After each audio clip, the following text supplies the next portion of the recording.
Namaste and welcome everyone on this Wednesday 10 p.m. show. And today we have a very distinguished guest. We have Ambassador Deepak Vohra with us, and of course, Shri Vibhuti Jha. And good evening, Deepak ji, and good evening, Vibhuti ji. And let me introduce uh, Deepak Vohra ji to you. Of course, he's been ambassadors to many countries, and even today, he's special advisor to the prime ministers of three African countries: South Sudan, Lesotho, and Guinea-Bissau, and also to the two autonomous hill councils of Leh and Kargil. So that's wearing so many hats even now. Welcome, Mr. Vohra. And today's topic is, of course, India's place in the world, and that's circa 2025. That's in the near term. My context is the recent visit of the foreign minister, Mr. Jaishankar, to the United States, where he said many things which are generally not said. It's not diplomatic to say those things, especially in the Indian diplomacy. So I would just start by putting this simple question: do you see this as a change of paradigm? Question two. Question to you. Okay. Well, first of all, thank you very much for your very gracious introduction. Dr. S. Jaishankar is among the finest foreign ministers we've ever had. I don't know who told you that these things are not said in diplomacy, because Chanakya, the great thinker, had said the biggest thing in diplomacy is sincerity and honesty. Sooner rather than later, you'll be caught out. People have this idea that diplomacy is all about lying for your country. I don't mean physically lying down. That some ambassadors do. But it's to tell the truth, to be sincere. So this is the age of instant communication. I'll tell you something very interesting. We have an ambassador from a particular African country in the Horn of Africa. You know which one I'm talking about. Oh, yes. Lady ambassador in the nation's capital. Told me that her country was the richest, the strongest, the most powerful in the world. This is a few years ago. I asked her, I said, ma'am, may I touch you? She said, why? I said, I want to see if you're fantasy or reality. It takes me 10 seconds to get on the internet to figure out that, forgive me, Mr. Jha, to use an American expression, that your country is up shit creek without a paddle. So cut out this crap. And I've come here to ask what we can do to help. You don't need my help, I'm going. And she ran after me and said, no, please come. We are in a deep mess. We are in this, that, and the other. So diplomacy is no longer what some people think it is. You tell the truth, you make friends, you hold a candle to them. And I believe the frank talk that we did in the United States, particularly you had a fellow who came to India. He pretends to be the Deputy National Security Advisor. I'm going to be a little straightforward. May I, Mr. Dixit? Absolutely. You can Okay. be brutally Thank you. straightforward and frank. I prefer not to be Uh, brutal. I'm a vegetarian. So, as they say in diplomatic language, you can be frank. thank you. Free and frank, right. So he came here and he said that the next time the Chinese activate the border, expect no help from the Russians. Sir, how many of your viewers have lost a father in 1962 and a son in 1999? I wanted to ask this, whatever his name is. The next time we have a problem, will he come to fight for us, sir? Does he know how to hold a weapon? It's easy to say these things. Then I have many, many friends from the Indian diaspora who visited us and said, but India's civilization and culture. Happy birthday. So we'll fight the Chinese with our civilization and culture, with sticks and stones. No, sir. We know where the shoe pinches. The United States has imposed sanctions on us several times. The former Soviet Union and Russia, not even once. Actions speak louder than words. And now let me tell you something else, Mr. Vibhuti Jha. There is a certain super senior citizen who pretends to be the very active Rambo president of the United States. I don't remember his name. I'm suffering from Alzheimer's disease. And then he calls his Russian counterpart, whom less than a year ago he had said is a jolly good fellow we can do business with. He now accuses him of being a scoundrel, a thug, a crook, a genocidaire, a fellow who's murdering everybody. He's a crook, a criminal, a scoundrel, a rascal. Do you think that fellow is going to ever talk to this guy again? That, Mr. Dixit, is not done in diplomacy. And no one has ever accused this super senior citizen of being a diplomat. So let me begin by saying where we are today, by greeting all the participants in the Jaipur dialogues in India, US, and everywhere else. We are heading to a post-virus world, from BC, which is before COVID, to AC, which is after COVID. We have just 2 time zones. What do I advise my 3 principals in Africa, South Sudan, Guinea-Bissau, Lesotho that you mentioned? What do I talk to them about? Since my expertise in everything is less than 0. What I talk to them about is national renaissance and how to replace hope and fantasy with achievement. Of the 54 countries in Africa today, 53 had been colonized, all except Ethiopia. Of Asia's 48 countries, only Japan, Siam, now Thailand, Afghanistan, and Iran escaped colonialism. So what's happened to these countries? Why have they regressed, the African countries, since their independence? Think about it. They were better off in the 1960s than they are today. Because they seem not to believe that they can progress without support from their former masters. My impression across the board, I've been to 45 of the 54 countries. They are waiting for the white slaves to come and extricate them from the mess they are in. Oh, we did that too in the first 10 years of our independence. It is easy to blame the West. What has Africa and the developing world done for itself? What I try and tell these people, and I don't succeed, is that with self-confidence and pride, they can do it, we can do it. A friend of mine from Rwanda, a chap called Binyavanga Wainaina, 18, 19 years ago, published a brilliantly sarcastic essay, How to Write About Africa. He said, sound spiritual, compassionate, use darkness or safari in the title. Use an AK-47, prominent ribs, naked breasts. If you include an African, give one in Maasai or Zulu or Dogon dress. Cry for people who are hungry, suffering, hopeless, or people who are dead. Show children with distended bellies and flies on their faces. Tell them you are moved profoundly, it has penetrated your soul. Quote from Nelson Mandela, something about living rainbows. And all this because you care for Africa. Happy birthday. Go on these missions that your universities fund. 2022, Mr. Jha, was the time our world was spoiled.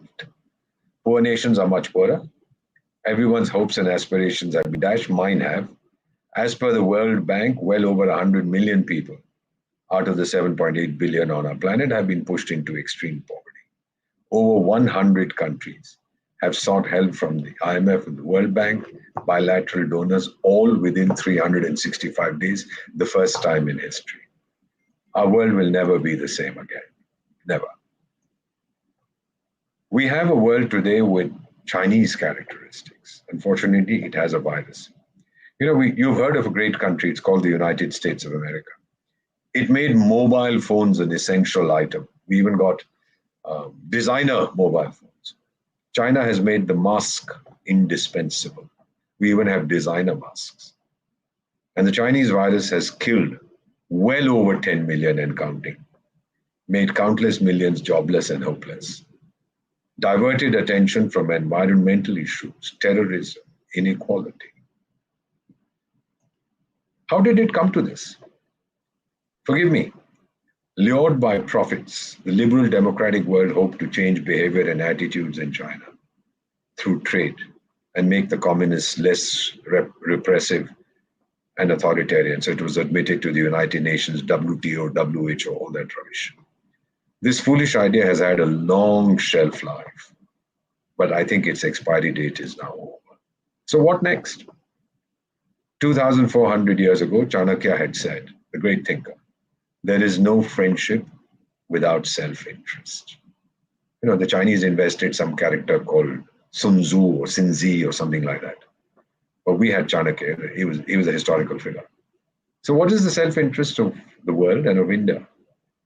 Can India offer what the world needs? Focus in our brave new world. Sir, it will be on 4 areas. If anybody tells you there's a 5th, I urge you not to believe him or her. The first is healthcare. The second is climate stability.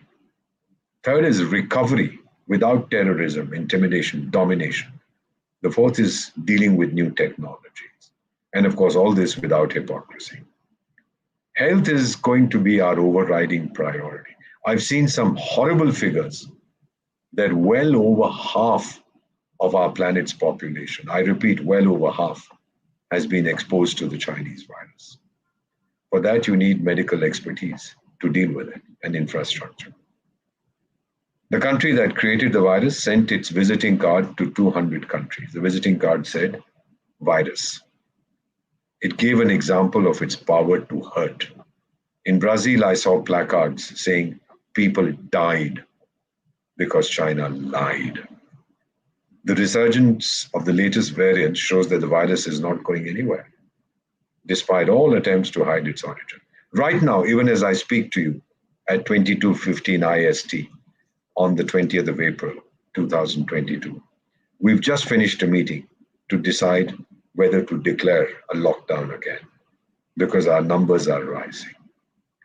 And then we sent our visiting card to several dozen countries.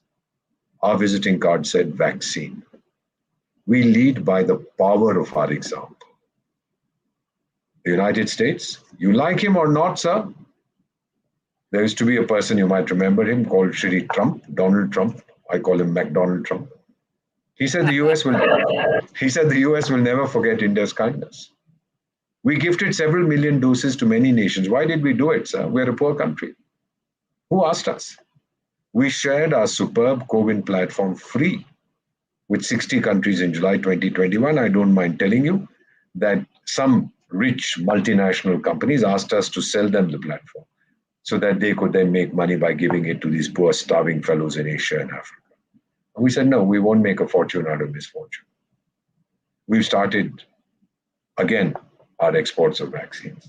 You may have heard of an organization, you might even care to visit it before it disappears. It's called the United Nations. And in January last year, the Secretary General said, India's vaccine production capacity is the best asset of our world to fight the virus. We gave 200,000 vaccines to UN peacekeepers. No one else thought of it. Why us? Mr. Jha, we are a very good people. We don't like to see anyone suffer. That's our civilization. That's our culture. The second big challenge the world faces is climate change. It can destroy human civilization. Floods in Europe, floods in South Africa, hurricanes, flooding in the US, China, India, heat wave in Siberia. When I last went there in April, it was minus 40. I'm told now this month, it's plus 20 or 22. What's happening? Drought in Africa, countries there used to be massive rain, Madagascar. They are now eating their shoes, boiling the leather. Latin America, stealing water in California. Climate-related disasters have tripled in the last 30 years. And we had floods in Chennai in November last year. 14,000 scientists, including 500 Indians, the best in the world, have said we have a global climate emergency. This is the second challenge we are facing. The third is how do we go about recovering? How do we do our trade? We need free and open seas, sir. When the West came to conquer Latin America and Asia and Africa, 500 years ago, they didn't come by aircraft. There were no aircraft. They didn't come by train. There were no trains. They didn't come by motor cars. There were no motor cars. They came by sea. But seas have been traditionally common heritage of all mankind. But China now says, all the oceans belong to my grandfather. How do you know that? Well, one of my grandfather's grandfathers was sailing the Pacific and he drowned there, so it belongs to me. To which I respond, well, my grandfather's grandfather died in Beijing, so China belongs to me. We hosted the first ever standalone session, the Indian Prime Minister, of the Security Council on safe, free, and open seas. China ranted and raved, then fell in line. International financial institutions could have helped in the recovery, and this particular country sought to even subvert them. You remember, sir, the ease of doing business scandal of the World Bank? Yeah. I call it the disease of doing business. And what is diverting our attention? Terrorism. It's the most dangerous virus. A particular neighbor of India's uses it as state policy. We have a comprehensive convention against terrorism stuck in the United Nations for over a quarter century. And finally, in our new world, hyper technology will drive everything. You call it artificial intelligence, I prefer engineered intelligence. Digital economy, machine learning, deep learning. What role can India play in shaping the emerging world order? How are we confident that India can play its destined role? Mr. Jha, Mr. Dixit, and all the Indians watching this broadcast, this podcast, we are confident because India has children like you.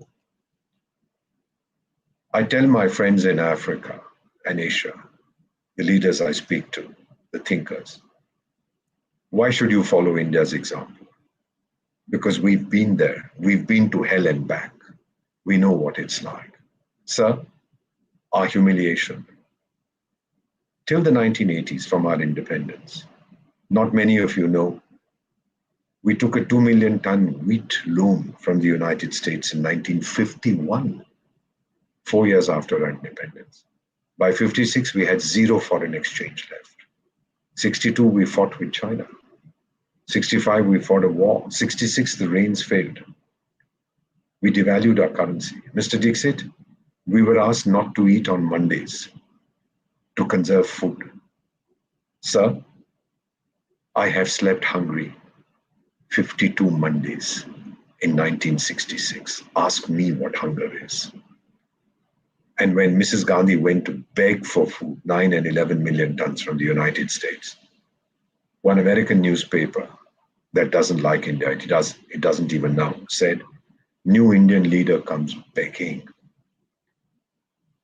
Mrs. Gandhi told an aide, who was my guru in the Foreign Service, India will never beg for food again. And then came the Green Revolution, helped by an American scientist. 2022, we are the second largest producer of food grains in the world. And you know what is happening today to food prices. We had over 100 million tons in our warehouses that we gave to poor people, 800 million. The Prime Minister's idea was to give them free food up to a certain limit. We did. We still have 100 million. Some of the traditional food producers and exporters of the world, I will not take their names so as not to embarrass those countries, but one of their prime ministers was in India not too long ago, are asking us to give them wheat. Oh, how the world changes. What happened there? How did India's comprehensive national spirit reassert itself? When did our renaissance begin? I believe it began in the 1990s. The IT prowess, Indian companies acquiring assets overseas, Tata Jaguar, Airtel Zen, our space technology, mobile telephony, Delhi Metro, Aadhaar card rollout. 2003, we said goodbye to foreign aid. We don't take it anymore. The Brits were very upset. How dare the brown man not accept aid from us? They had debates in their parliament. We said, it's very kind of you, but thank you, no thank you. Since 2004, natural disasters, we handle ourselves. Let me tell you a little story. I was your ambassador in Armenia when the tsunami struck. And the Armenians are wonderful people. They came to see us, a group of 7 or 8. Said, we want to go and help. I said, great, go. So what will you do for us? I'll give you visas. Yeah, but what more? I said, what do you mean, what more? What arrangements? I said, arrangements where? There, Andaman, Nicobar, wherever the tsunami was. Oh, I said, oh, yes, of course. Please sleep on the beach. If the waves come and wash you away, we find your bodies, we'll give them to your family. None of us has the time to make any arrangements for you. We are too busy dealing with this. Mr. Jha, 2016, 2019, we smoked the terrorists out of their holes in Pakistan and smashed them. 2020, we smashed China's nose. So we don't sometimes listen to what our leaders say, or we scoff at them. At an election rally in 2019, India's Prime Minister, like him, hate him, be indifferent, doesn't matter to me. He said, if you hurt me, He said it in Hindi, but I'll do a rough translation in English. If you hurt my country, I'll go into your home and beat you up. We did exactly that. People gave us lectures about how our gender ratio was totally skewed in India. Today we have 1,020 females for 1,000 males. Sir, 2 years ago, a colleague, or 3 years ago, a colleague of mine, American diplomat called Alisa Iris, wrote a book published by the Council on Foreign Relations. It's called Our Time Has Come, How India is Making Its Place in the World. Read it if you get a chance. By the way, it's a bestseller in Pakistan. What is our example within a democratic framework? It's there for all to see, the warts and everything. You can say almost anything about India. We're almost sure that you are almost correct. Whatever you say about India, the opposite is also true. I'm sure you've heard of a fellow called Bill Gates, or Gil Bates, or whatever his name is. And at the Singapore FinTech Festival, less than 2 years ago, I listened to him. He said, study one country right now, India. Things are really exploding there. Innovation is phenomenal. I didn't say it. Billu Gates said it. Mr. Jha, you are an outstanding Indian American. You're a son of India and a son of the United States. I compliment you. You'll soon be getting into the state assembly. There's no doubt about that.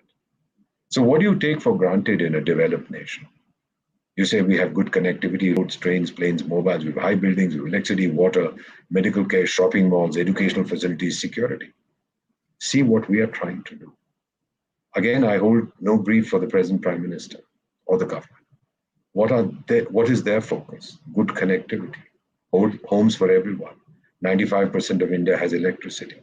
By next year, 100% of India will have drinking water. Medical care, look at the number of all India institutes that we are setting up.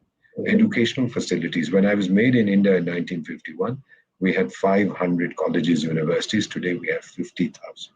Oh, you can scream and shout that not one of them is Harvard or Yale or whatever. It's there. We inoculated 1.15 billion people in 10 months, 80% double vaccinations in 16 months.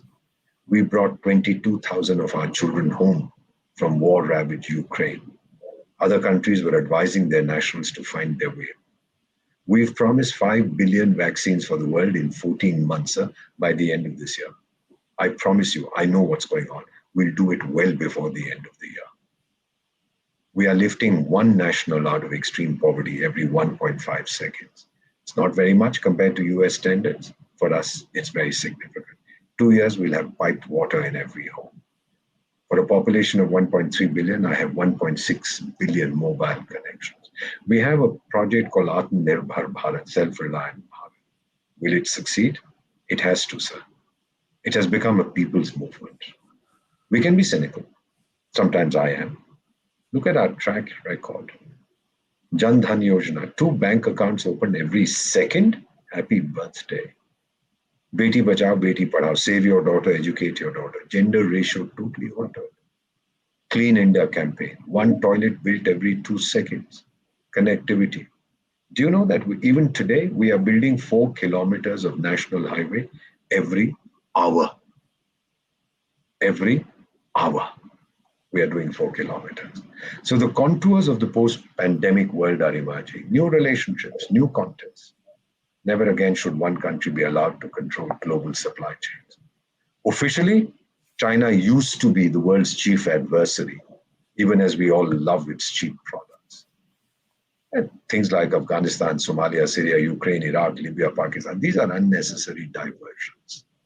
Our focus is on the 4 areas that I talked about: health, climate change, new technologies, economic recovery. And what happens to the new technologies? Who's going to lead it? Who's going to use them? Nations with abundant young minds. Let me give you something about demographics. Very, very funny. When I studied at the Sorbonne in Paris, one of my teachers, God rest his soul, Alfred Sauvy, used to say, Europe will soon become an old society of old people living in old homes discussing old ideas. And His Holiness the Pope said Europe is an elderly and haggard continent. Take a look at the median age, which means half the population is below and half the population is above. India's median age is 29, which means half of India, like me, is less than 29. and half like Mr. Dixit is more than 29. Japan's median age is 47. It's the oldest country. They've forgotten how to make babies, Mr. Jha. We can train them. We have the technology. Look at the number of babies we produce. Last year, by the way, Japan made less than 1 million babies, and they sell more adult diapers than baby diapers. How are we getting that? Focus on education. 50,000 universities, colleges. If you know the Mahabharata, there is one episode in which the four brothers are lying, have fainted. They are lying almost dead because they didn't answer the guardian spirit's questions before drinking water from a pool in the forest. And then Dharmaputra Yudhishthira comes. The guardian spirit says, what is mankind's most valuable possession? And Yudhishthira says, education. We have 1.5 million schools. Do you know that we have 340 million students in India today, equal to the population of the United States? Mr. Jha, 51%, 51%, I repeat, 51% of our 340 million students are girls. Do you want to talk to me about gender equality? These things will never get highlighted. Last year, we did 44 billion online transactions, 35 for every Indian. Now we produce more unicorns every month than any other country. FDI is rushing to India in new age tech-enabled startups. Of course, we have problems. Of course, we are terrible, we are useless, we have roadblocks, we don't have this, we don't have all that, I know. What's the purpose of highlighting this? To make sure that we lose our self-confidence, what I tell the Africans. If a person wants to destroy you, he or she will first destroy your self-respect, your self-esteem, and your self-confidence. We had this massive earthquake, and bear with me for a moment while I recount this story, in Sikkim in September 2011. The road from West Bengal to Gangtok, the amazingly beautiful capital of Sikkim, was broken in 300 places because the rains came, the earthquake took away the road which was hewn into the mountainside. So the then Prime Minister asked us, which country has the best technology? We said Austria has one of the best. They said, we'll talk to them. So they used this Google Earth business and said to reopen the road in the mountainside, 300 places, will take 6 weeks after the equipment arrives. Sir, we couldn't wait 6 weeks. I had gone to Sikkim with a television team to make a film on relief and rehab efforts. There was no way we would wait 6 weeks. The Prime Minister asked the Border Roads Organization of India. I did, sir. We spoke to their Director General, and he said, I shall come back to you after making a survey. And as I sit before you, as God is my witness, 19 hours later he called, 19 hours later, to say, tell the Prime Minister, the road is open. 19 hours later, sir. We lost kids. Our boys were working day and night. I think 22 or 23 of our sons died. They died for India. You know, sir, I went to one Sikkimese home. The mother was 50 years. I was 60. So I went to her and I said, sister, state will give you compensation. The military will, border roads will. Here is a personal check. Whatever our network is paying us, all of it is yours. Anything else I can do for you? She said, yes. My elder son was 24. He died for India. I have another kid, 22. Get him a job. You're a special advisor. I said, I certainly will. The moment I go back to Delhi, I'll speak to every powerful businessman I know. She said, I didn't ask you to get him a job in business. Get him a job in border roads so that when the time comes, he too can die for India. Sir, as the water rushed into my eyes, I held her hands and I said to her in Hindi, Ma tujhe salam, mother, I salute you. Meeting her then answered a question that has haunted me from my childhood. Why are we Indians? I got the answer, sir. We are not Indians because we live in India. We are Indians because India lives in us. Sir, for too long, Mr. Dixit, have others written our destiny. We remember our past, sir. We made mistakes. Never, never, never again. Now we make a commitment. We will write our future ourselves. Our children will. No one else will write it for us. And I tell all Indians, have faith and confidence. Do not allow cynicism to affect you. To be born in this country is a lottery of birth. Wherever you go after you'll be born. Overcome fear, because beyond fear lies victory. Dar ke aage jeet hai. Somebody once asked this very wise man, how do I change the world? He answered, begin with yourself. Be the change you want to see. And as one of my prime ministers sought my help for something, the issue got resolved. He said, Ambassador Deepak, are you God? I said, no, sir. I'm an Indian. That's the next best thing. You and I, sir, are what is called thought leaders in this age of social media. We can encourage pessimism in those whom we influence. Pessimism does not empower, it paralyzes, making us feel helpless and hopeless. Of every 100 reports on developing nations that I've seen in the last 365 days, 93 are critical. Mr. Dixit, do you remember virus 2 that hit us in April last year? We were totally unprepared. And we had these international channels barging into the ICUs of our hospitals. We had people rushing to our cremation grounds, showing the fires burning there. The Chinese even said India lights fires in its cremation grounds. We light a fire in space. We were mocked. I don't think we enjoyed that, sir. Today, we are back in control. And what happened to those guys who were mocking us? They've disappeared. So all the participants in the Jaipur dialogue, please show us the way forward. We know what is wrong with us. How do we make it right? Find the way forward to a better world, not a bitter world. Dinka is the tribe I belong to in South Sudan. I'm an ordinary member. We call it Dinka. An early 20th century Dinka prophet said, the land may be spoilt, yet it will remain intact.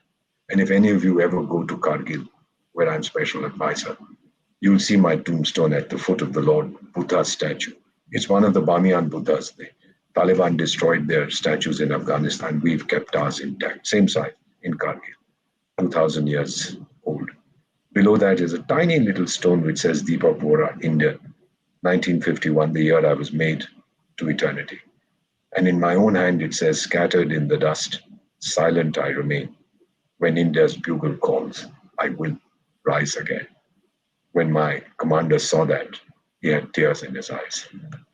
He said, who is this idiot who loves his country so much?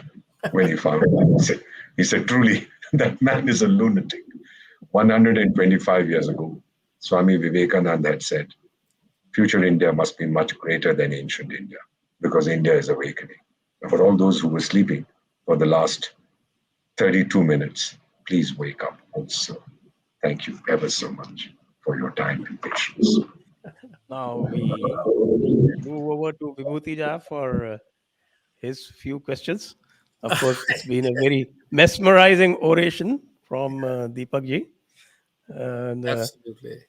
Yeah, yes, Sanjay ji, it has been a brilliant. just a minute. Let me Sure, make sure, my sure, formal sure. request Please, please. for audience questions. Yeah. Please shoot your questions.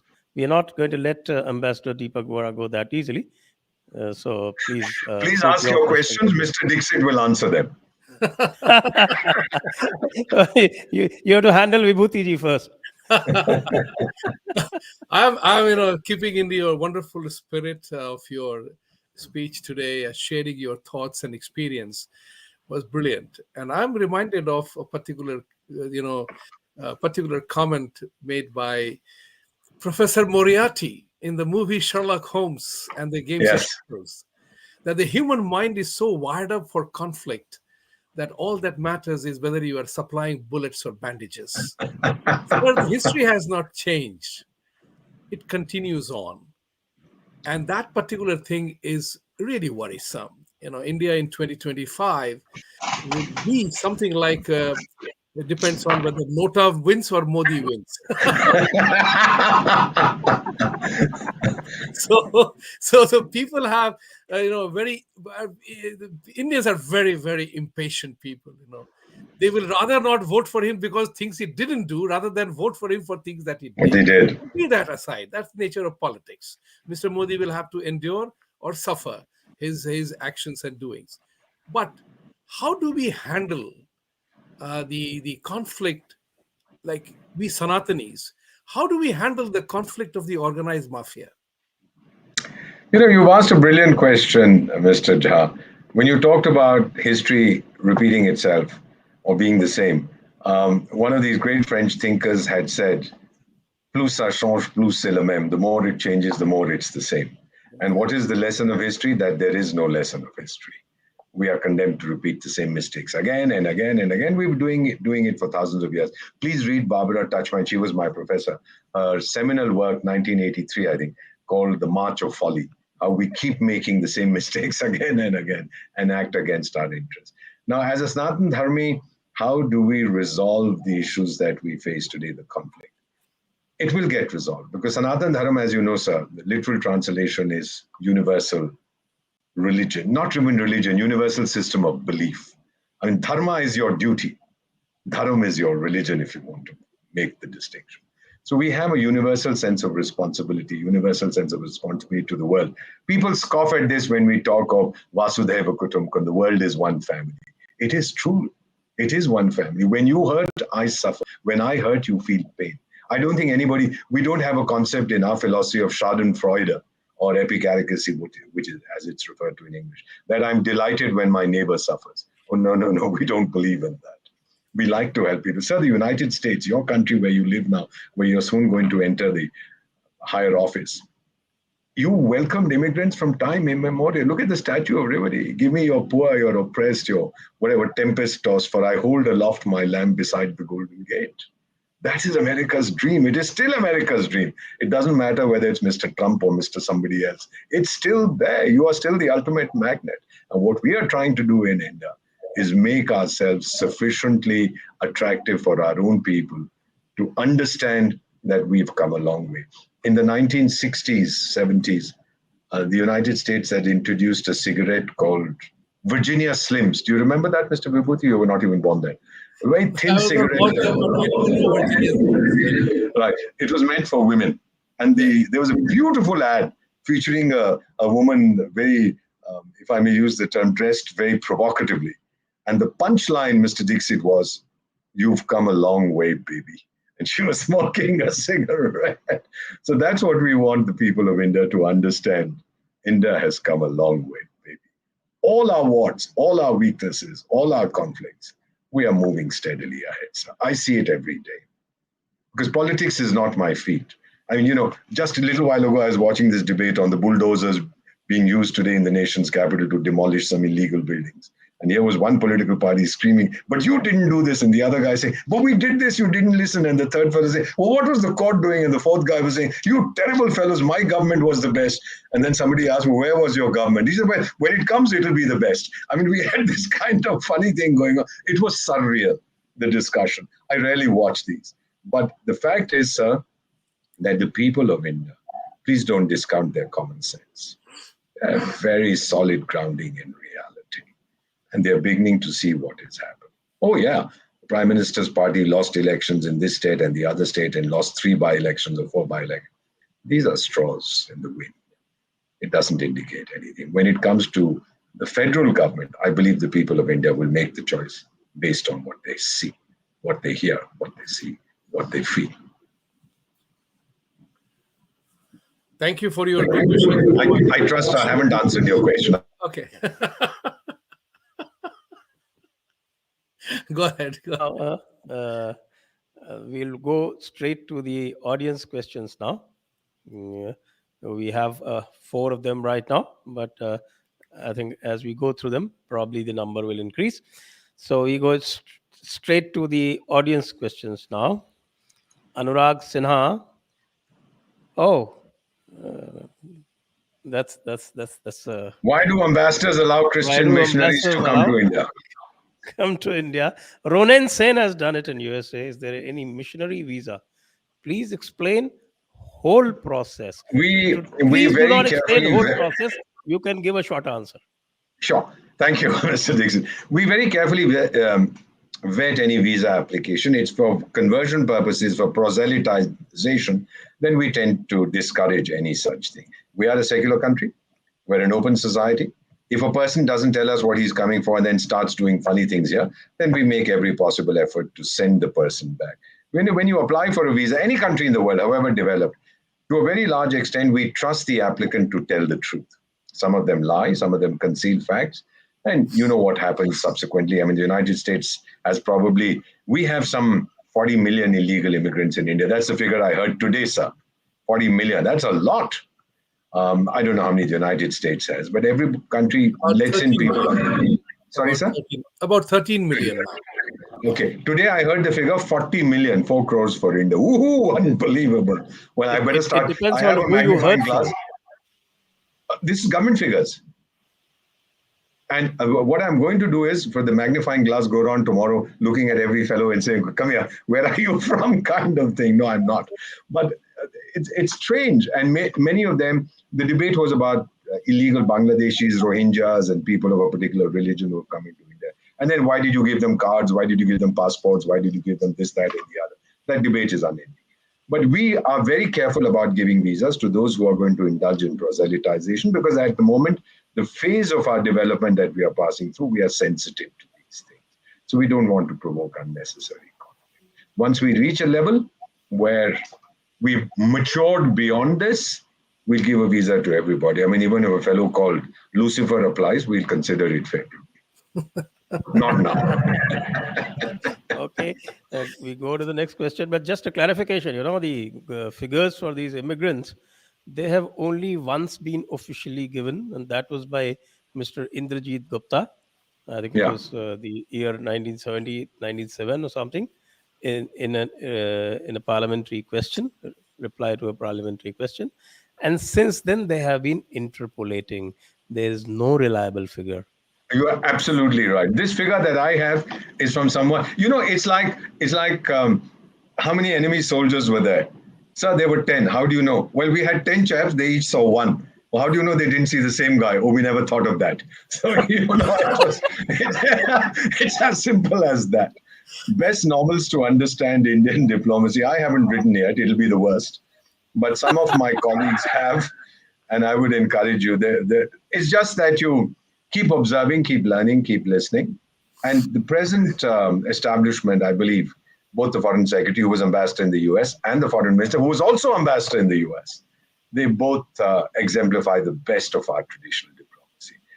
I don't know if they have written, but some of our previous foreign secretaries have. One of them has even written how India sees the world and how the world sees India or something like that. So I would really encourage you to get some of these books, but form your own judgment. Don't be misguided by what the media says. Recently, I saw in the New York Times, we were fudging figures about the number of COVID deaths. Did you see that? Yes. All right. It said that they use some word. There's a thing called the Weird Health, or not Weird Health Organization. What's it called? World Health Organization.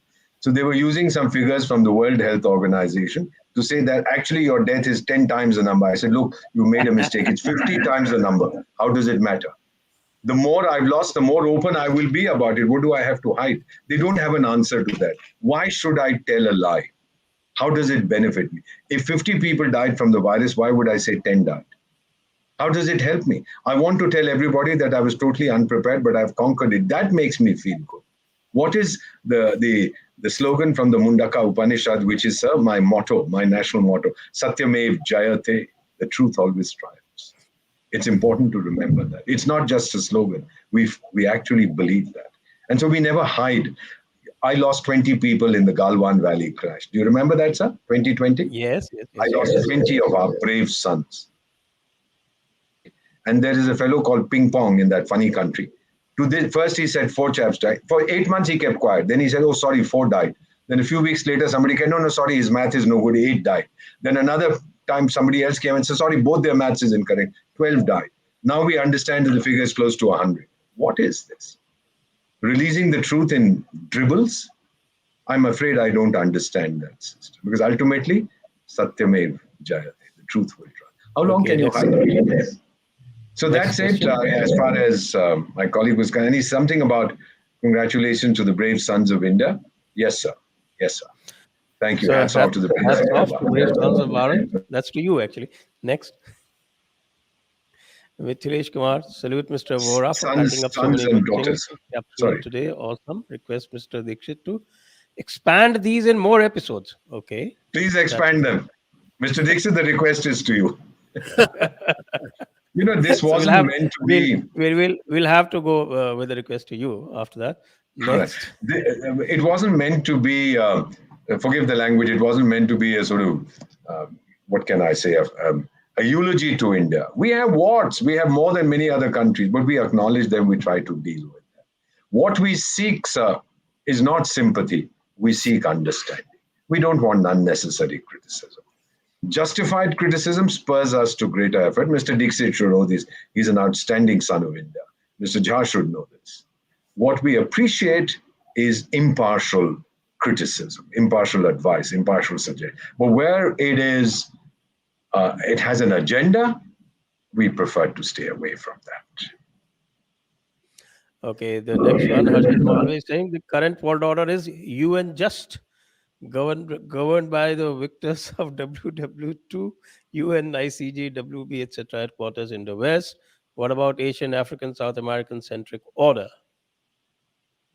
Put it better myself. Of course, these few countries got together and set up this racket in New York. Please go visit it before it disappears, called the United Nations. It's anything but united. And as one of the American ambassadors says, if the top 10 floors fell down of that horrible building, nobody would notice the difference. And if they decided not to do diplomacy, it'll probably be the best nightclub in the world. So what we need? You're absolutely right. It's completely who are these five fellows who occupy the permanent seats? Who are they?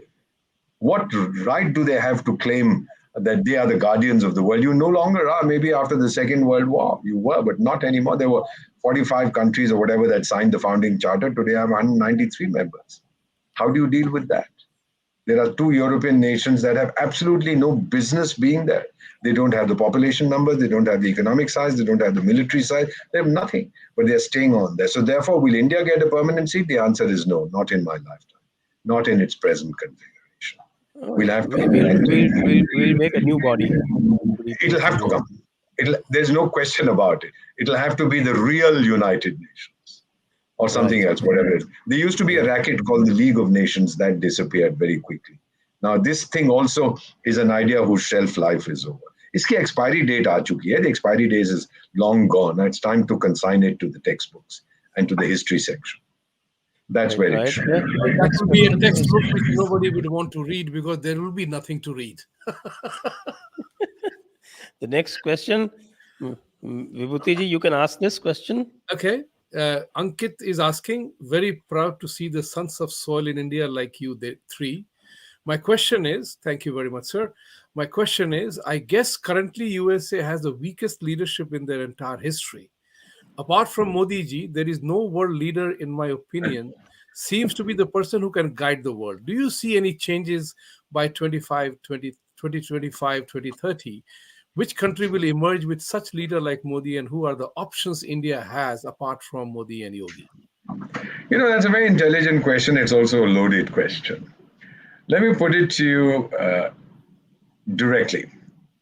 Today, the leader in India, we're very privileged to have a dynamic prime minister who's an acknowledged global leader. Leader matters less than the direction of our policies. There used to be, I'm 71 years old. I remember when Mrs. Gandhi, when Nehruji was the prime minister, after Nehru who, then became after Mrs. Gandhi who, then after so-and-so who, after Modi who, it doesn't matter. The system will throw up names. India will find its destiny. So it's the policies, it's the progress, it's the process. India is a work in progress. That is important, and we'll find it. I don't know the names, but somebody will come. Who had thought that Mr. Modi would become prime minister? Who had ever thought before him that Sardar Manmohan Singh would be the prime minister? These names come up.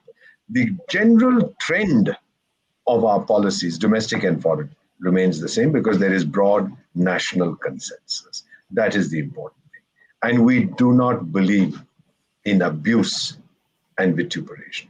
Mr. Jha, let me just tell you, with Russia and the United States, I don't think Putin is going to forgive or forget, especially when somebody says regime change is what we want. And then the Kremlin sort of explodes and says regime change, and then one of your chaps has to explain. No, what he meant was that no regime change, but policies should change. Look, I mean, go. Who are you trying to fool?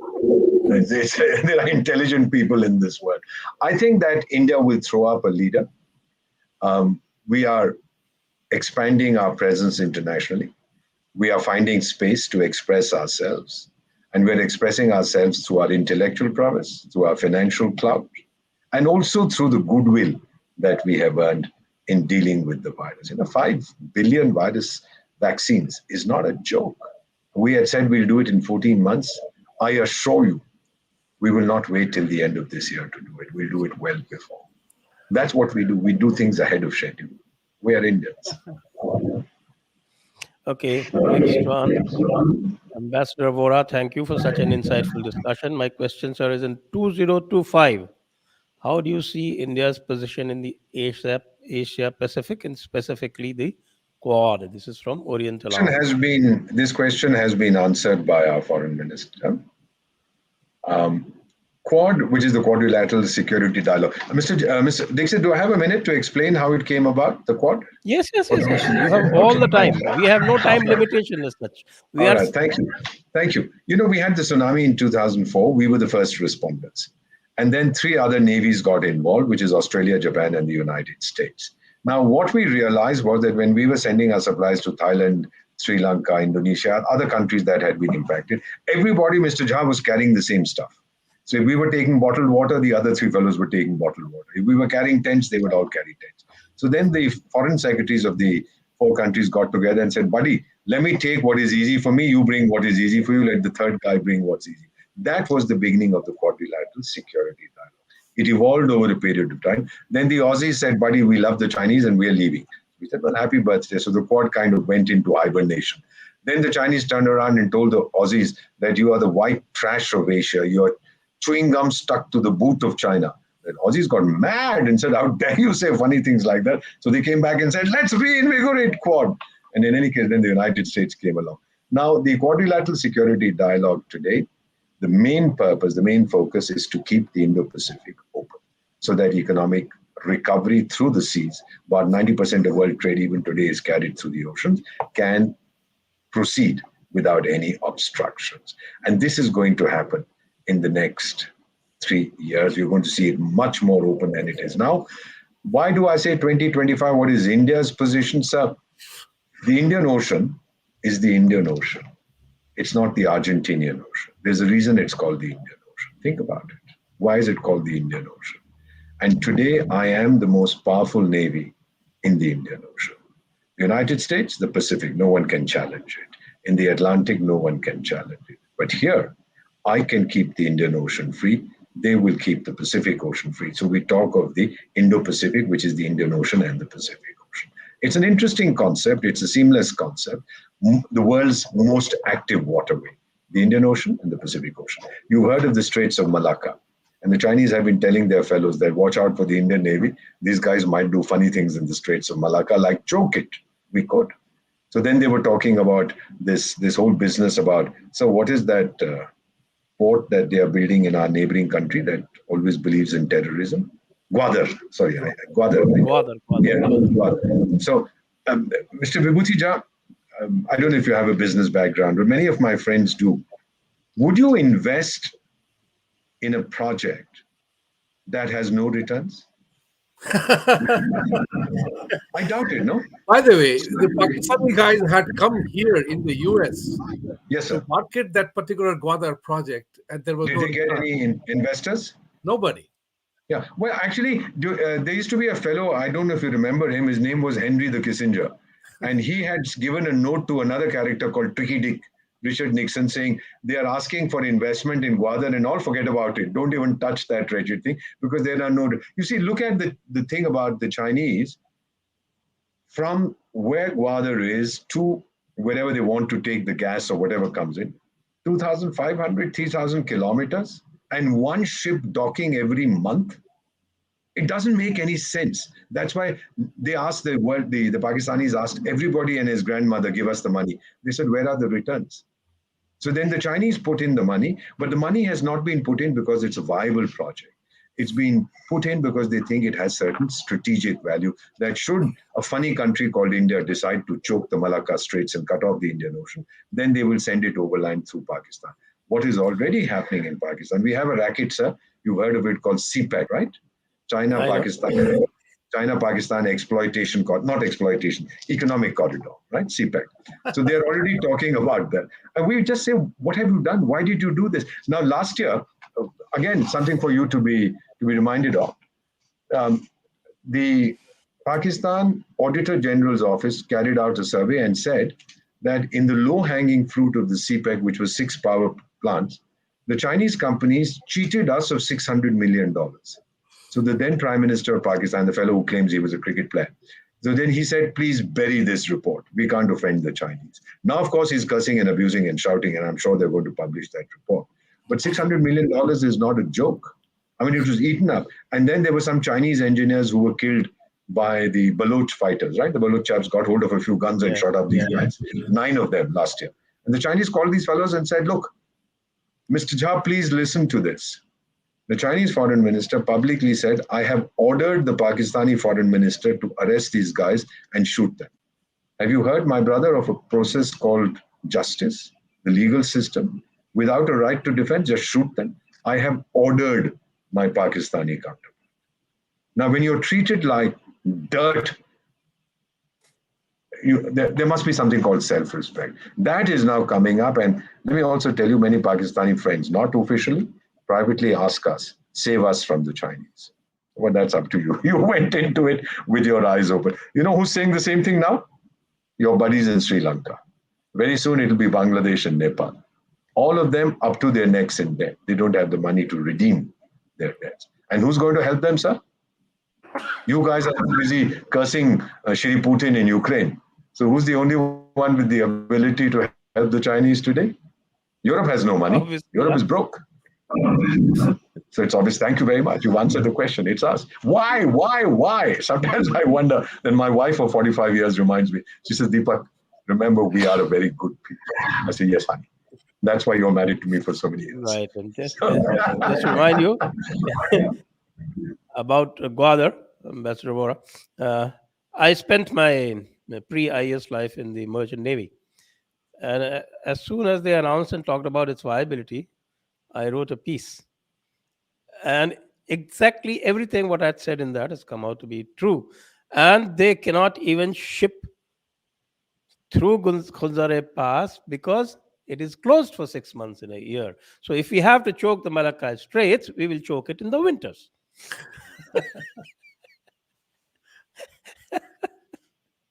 You're muted.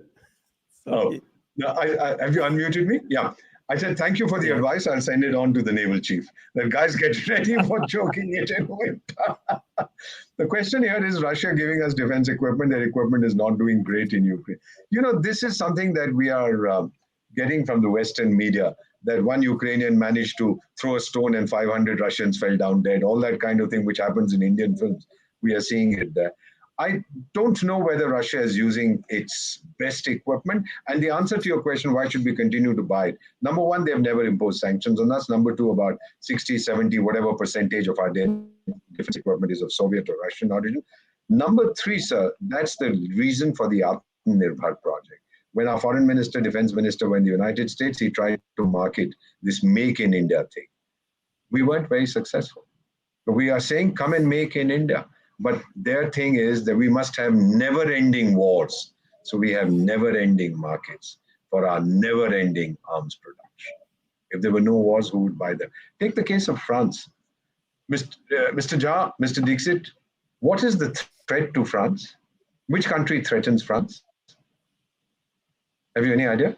No, nobody. The answer is Germany used to, but Germany but not anymore. So why do they have the third largest weapons industry in the world? Of course, Go ask them.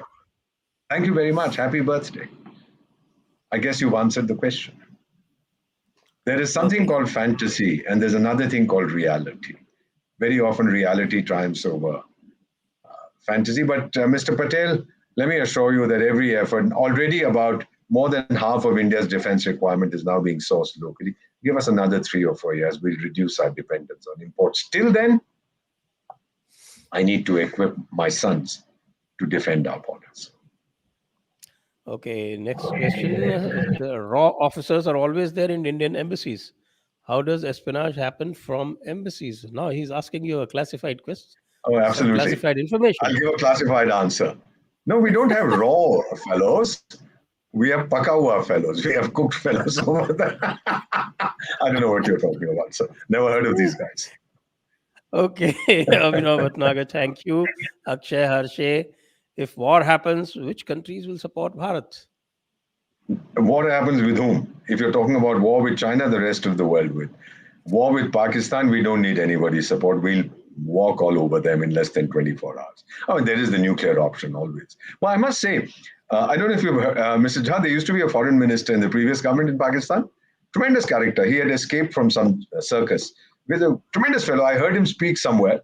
And he was then asked, sir, what would you like for breakfast? He said, we have nuclear weapons. Yes, I understand, sir. Isn't it very warm today? We have nuclear weapons. Yes, sir, I understand that. Sir, would you like to do some shopping? Would you like to buy a suit for your family? We have nuclear weapons. Man was a raving lunatic. He just didn't know what to say. And he was proposed as a as the interim or whatever, the successor prime minister. An absolute clown. Then there was another fellow who said we make nuclear bombs each weighing 250 grams. So United States better buy them. And by the way, if you want to know where to get them from, look at Amazon.com. You might be able to get them from there. So which countries will support India? Let me assure you, sir, we don't need anybody's support. That's right. We are capable of fighting on our own. And look, I've been bereaved. I know what it's like to lose blood. 62, 99. Ask my mother. She's no longer here. Ask that kid's mother what it feels like. But if my family, we have 2 kids, we've gifted them now both to the United States. But if my family had more children, we'd gift them all to die for India. Makes us very proud, sir. We have only one mother. We call her India. We call her Ma. We're one of the few countries in the world that says Bharat Ma, sir. Sir, let me tell you in Hindi, or maybe in English. A mother has Hindi में many बोलिए आराम से, कोई problem नहीं है. माँ के बहुत बच्चे होते हैं, बच्चों की एक ही माँ होती है, sir. And we do anything for our mothers. India will fight. India will win.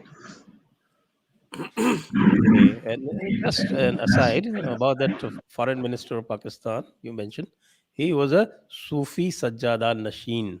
That's right. You're absolutely brilliant. I mean, you're very well informed, sir. Compliments. But there was Intiman, also the prime minister had a Sufi wife who used to go around burning chickens and blowing in the air and so on. Did that help? yes. That didn't Pirni, help his Pirni. job, She though. was a Pirni. Pinky Pirni. Pinky Pirni. Gulabi Pirni. Anything but United, best nightclub on the Hudson. It appears This is Modi UN. moving very slow, so it's frustrating. Your opinion, Mr. Vohra, on Modi and the US? I think he has a very warm relationship with the leadership. They are beginning to understand who we are. All we ask is respect and understanding. That people talked of unipolar world. Mr. Jha, in 1991, one of the people who taught me, a man called Fukuyama, wrote that book, The End of History.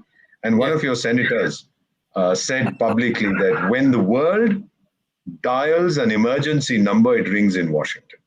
That we are now forever the godfathers of the world. It didn't last for very long.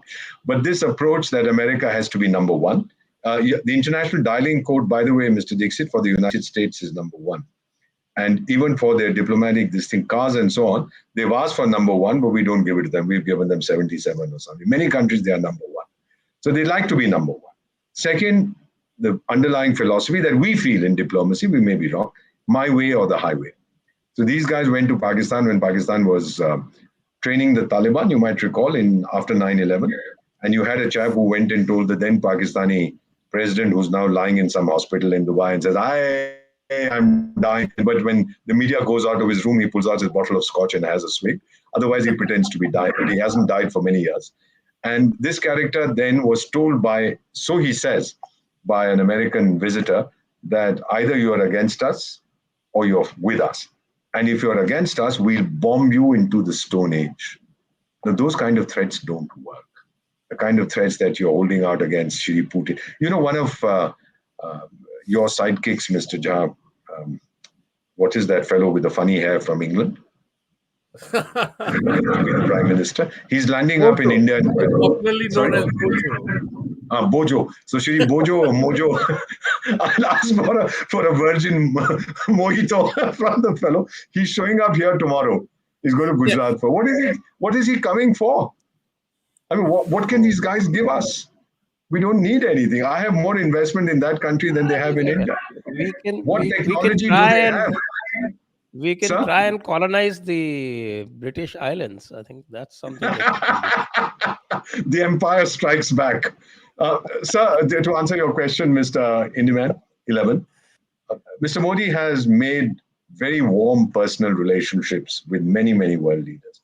You remember the Organization of Islamic Cooperation, how they used to traditionally, pass all these kinds of resolutions and do funny things on Kashmir and on India. And now Saudi Arabia, UAE, Bahrain give Mr. Modi their highest national honors. And a certain neighboring country had a fit. And in fact, something of interest to you, Mr. Dixit, when this thing called the Organization of Islamic Cooperation, which became the organization, was formed in 1969 after the Al-Aqsa Mosque was attacked by an Australian fellow who was a bit of a lunatic. So they said all the Arab nations should get together. And they said, no, let's call all the Islamic nations. They got together. We were invited, officially, legally. We were said, come because you have a large Muslim population. So we showed up. We sent Fakhruddin Ali Ahmed Saab, who was then a minister for something or the other, industries, I think. So we sent him off and we said, now you go represent India. He showed up. So after we showed up, the then Pakistan president used to be a chap who I think was the greatest benefactor of Scotch whiskey, to drink a lot of it, being a devout Muslim. So he, I'm saying this with total cynicism. This character then threw a fit and he said, don't you dare invite India, otherwise I won't stay. He said, but sir, you approved the invitation. He said, well, sorry, I must have been thinking about something. I didn't want to say I was sozzled. So in any case, they told us, now you can't come. We said, why did you invite us? And ultimately, we were humiliated, Mr. Dixit. Please read about this. We did not attend. I'm 50 aware of years, it. I'm fully aware of it. 50 years later, Mr. Jha, at the 50th anniversary founding conference, foreign ministers, who do you think is the guest of honor? Sushma India. Swaraj. India. So this is the changing perception. These are the indicators that we see and look at and analyze very carefully. And my opinion is that our relationship, people-to-people relationship with the United States is excellent, warmer than it has ever been. And if people like Shri Vibhuti Jha get into the Congress, they get into the state Congress, later into the National Congress, who knows, in the White House at some point of time, then you'll know what relationship And, is. and the next Mr. question Jha, is to Mr. Jha. Next I have question is to said so. Mr. Jha. And what the question is, I don't understand. Probably Mr. Jha will understand. Rishi he asks good questions. Let's see what it is. VJG, what's the future of Padri is father and sister is Narswali woke Dems after 24-25. Future of Padri is father and sister is This Narswali. is like a It's a double cryptic puzzle. googly. It's a double googly. I can only talk about one element that woke Dems are making fool of themselves. Today, actually, Wall Street Journal talked about doctors wrote an op-ed saying that wokeism have spread into the world of medicine, and that's pretty dangerous. So I don't know how this woke thing has suddenly snowballed to being what it is, but I think it will also die an equally quick death. Because nobody is it's not even a fad, it's not even a fashion, it's an irritation, and people don't like irritation beyond a point. That's what I want to say. Thank you. Okay, Rishi again. As global trade is shifting in Indo-Pacific and Indo-Australia ECTA in place, Boris coming with begging bowl. Not what will be churning in US, EU, and CA. Seeing that France and Germany are toying Modi line. Well, Mr. Vohra. I don't know what the Modi line is, but let me answer your question. You've heard of a racket called The Economist. I'm sure you read it sometimes. This is Yeah. dirty I rag stopped reading it since I was 1,000 years around. ago. All right, so did I. But No, no, about 15 yeah. years ago, there was one of their prime ministers, I think it was Tony Blair. There was a cartoon in The Economist. He came, and then, excuse me, they pictured him genuflecting before Mrs. Gandhi and Sardar Manmohan Singh, who was sitting like king and queen on a throne. And this guy was bowing before them, saying, please give me some money. I have no money. This was a cartoon in The Economist. No, I've kept a copy. I thought it was hilarious. But they really don't have anything to give us. We have much more to give them. If it means anything to you, if you can get a picture or a video of the time that Mr. Tata signed the agreement to take over Jaguar Land Rover, so I'm trained to interpret body language. See the body language of the fellows who were there and see what happened when he went there and he told them that your company wasn't making money in England, it is making money in India. So it wasn't making money in England because when I come here on a Friday evening at 4 o'clock in the afternoon, I want a meeting, you're looking at your watches because you have to take the tube at 4:30.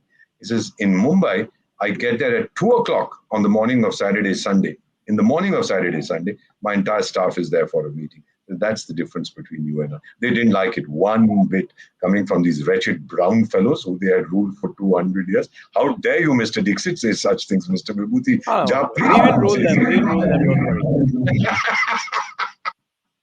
But this is it. So really, Mr. Johnson is coming to look for. Oh, you know what it's going to be?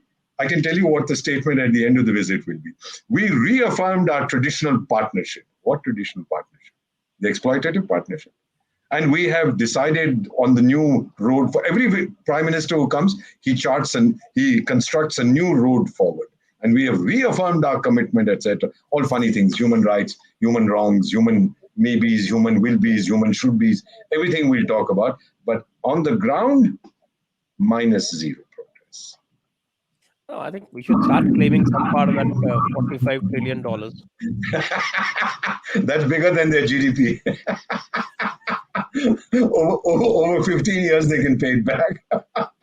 And the sun has set on the British Empire for whatever it was worth. It never used to set when it was an empire because even God didn't trust an Englishman in the dark.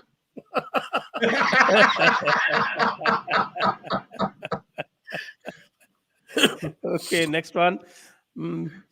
Oriental answer. How relevant will BRICS be in 2025? And can India not make a new acronym of supportive countries and lead it? Surviving, so to speak, right? Brazil, Russia, India, China, and South Africa. Essentially, it shows that we are engaging with them more and more in the economic space, not in the political or military space. And we'll continue to do so. Wherever we find there is mutual benefit, we'll do it. You don't have to agree on everything. You can be friends without being allies, and you can be allies without being friends. We prefer friendship without formal alliance. We're not allies of anybody. People say, are you non-aligned? My response is we are self-aligned. We do and look for what is in our best interest. So BRICS will continue as it is. It's not, it doesn't have the promise it did when it was first formed many years ago. But yes, it is a useful forum for exchange of views. Can we not make a new acronym of supportive countries and lead it? Well, there used to be a racket called SARC. It's almost dead. South Asian Association for Regional Cooperation. Then we have something very funny, I can never remember, BIMSTEC, Bay of Bengal Initiative for Multi-Sectoral, whatever. So yeah, we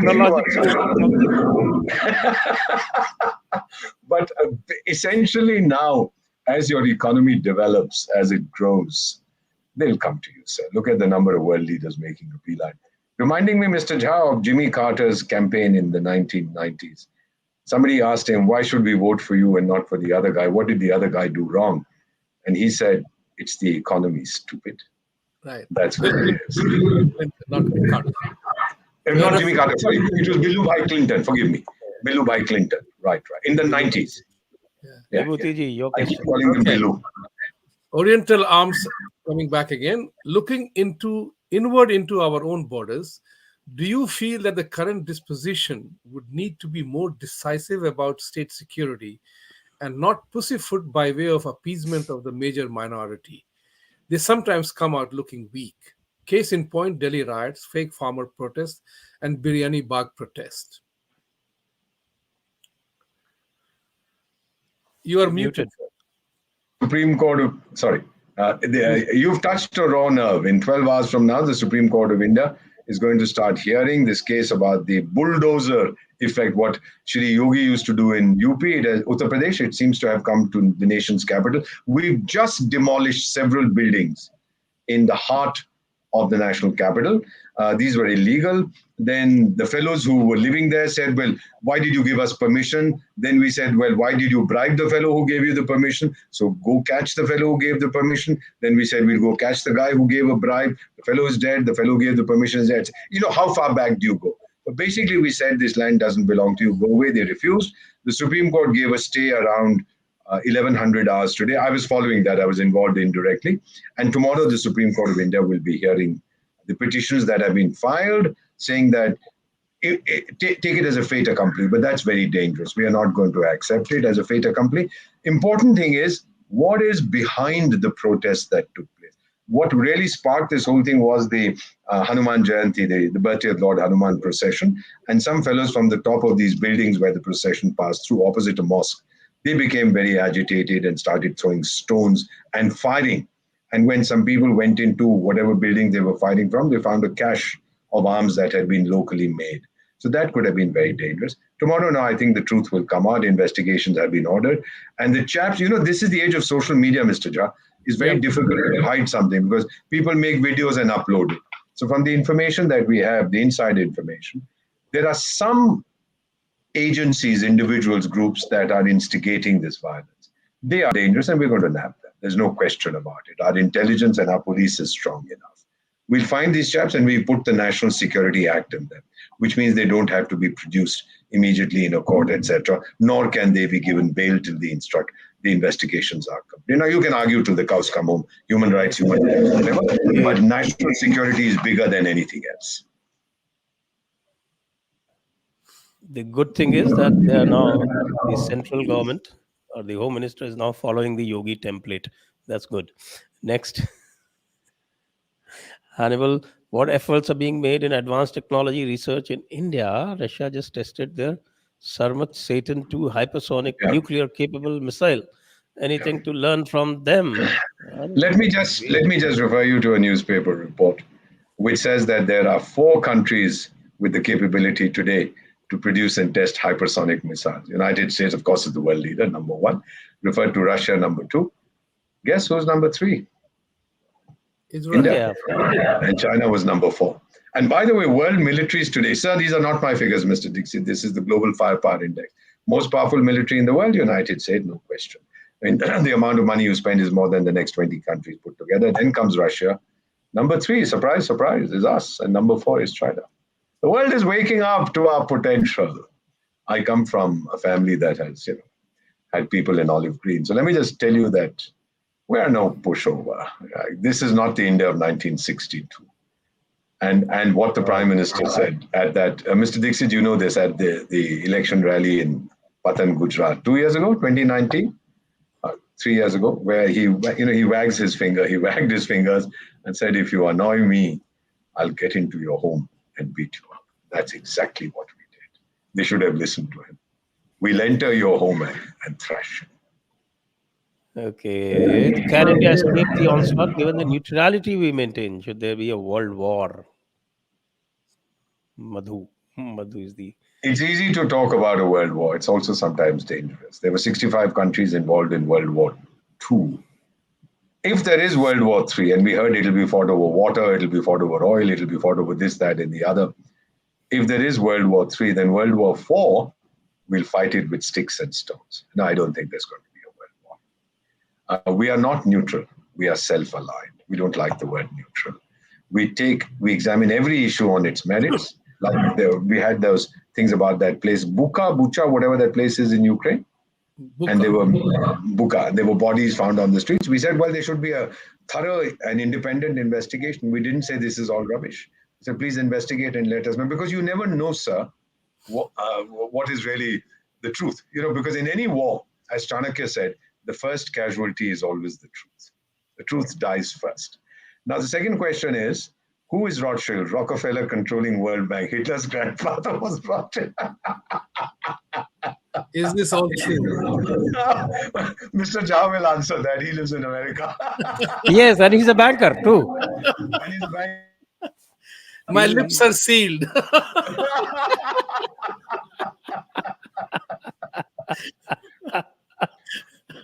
Well, and Don't tell me that you're vying for a position in a Hitler's assembly.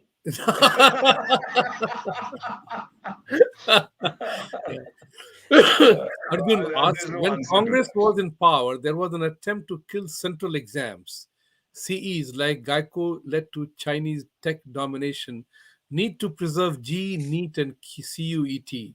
State boards XYZ needs to be just for eligibility. Couldn't agree with you more. Please read the new education policy. Your questions will be answered. It's one of the most liberal, the most enlightened, and compliments to the fraternity of Shri Dixit Sahab. They have produced it. You might laugh at the civil service in India. We are the best in the universe. These kids, like Mr. Dixit, they know what they're talking about. They have, they were called the iron frame. They have maintained Well, India's integrity and unity without sacrificing our democratic ethos. That in itself thank is you a for very raising my self-esteem. I had a pretty low self-esteem. You don't need to raise your size very high as it is. Anyone who's a member of the civil service in India, how tough it is to get in, you know that. So there we are. Vanakkam, sir. How do you How see do you dollar see being dollar? challenged by BRICS payment mechanism?